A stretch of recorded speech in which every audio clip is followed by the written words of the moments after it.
Date loading সব ready তো? তো হ্যালো ফ্যামিলি, সবার কি অবস্থা? মাঠে ঢুকেই ফার্স্ট টাইম ভোলার হাতে ক্যামেরাটা দিয়ে দিই, আর ওকে বলি ক্যামেরাটা করতে, আর আমি চলে যাই স্ট্রেচিং এর জন্য, ওয়ার্ম আপ করার জন্য। আর দেখতেই পাচ্ছ আমাদের গ্যালারিটা খুবই সুন্দর। আর এরপরে আমি আমার টিমমেটস সঙ্গে ওয়ার্ম আপ স্টার্ট করে দিই। দেখতেই পাচ্ছ আমরা কিন্তু ফার্স্টে একটুখানি ল্যাপ টানছিলাম, আর 3-4 পাক ল্যাপ টানার পরে আমরা বলি একটু ফিল্ডিং করবো। আর ফার্স্টে আমি কিন্তু ওদেরকে ফ্ল্যাট ক্যাচ প্র্যাকটিস করেছিলাম, দেখতে পাচ্ছ সবাইকে। আর এরপরে আমি আধ ঘন্টা মতো ফ্ল্যাট ক্যাচ প্র্যাকটিস করার পর আমি রোহিতকে বলি, রোহিত তুই চলে আয়, আমি একটু ক্যাচ ধরবো এবার।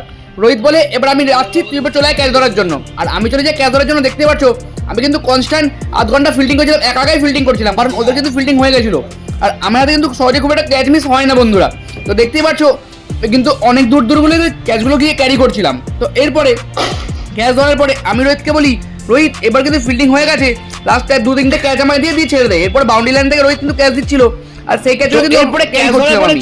আর মাঝে মাঝে রোহিত কিন্তু আমি ভোলাকে বলি, ভোলা তুই গিম্বেলটা সেট করে ওপরে চলে যা, কারণ তুই কিন্তু ততক্ষণ ধরে ভিডিও করতে পারবি না। ভোলা বলে ঠিক আছে তুই বোলিং এ যা, আমি গিম্বেলটা সেট করে ওপরে চলে যাচ্ছি। আর দেখতে পাচ্ছ এরপরে কিন্তু আমি বোলিং এর জন্য রেডি হয়ে যাই, আর চলে যাই বোলিং অ্যাকশনের দিকে। আর দেখতে পাচ্ছ আমার অ্যাকশনটা কিন্তু নিজের হাতের 5 হাত, সবাই কিন্তু স্পিনাররা সেটা ভালো করেই জানে। আর আমি কিন্তু এরপরে কনস্ট্যান্ট 2.5 ঘন্টা বোলিং করেছিলাম, কারণ যেহেতু আমাদের 8 তারিখে কোয়ার্টার ফাইনাল ম্যাচ দিয়ে দিয়েছে বর্ধমানের, আর সেটা বর্ধমানের ম্যাচটা দিয়েছে আমাদের রাজধানী স্টেডিয়ামে। আর এই ম্যাচটা কিন্তু পড়েছে আমাদের WPSCর সঙ্গে।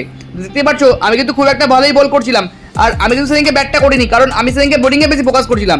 তো বন্ধুরা ব্লগ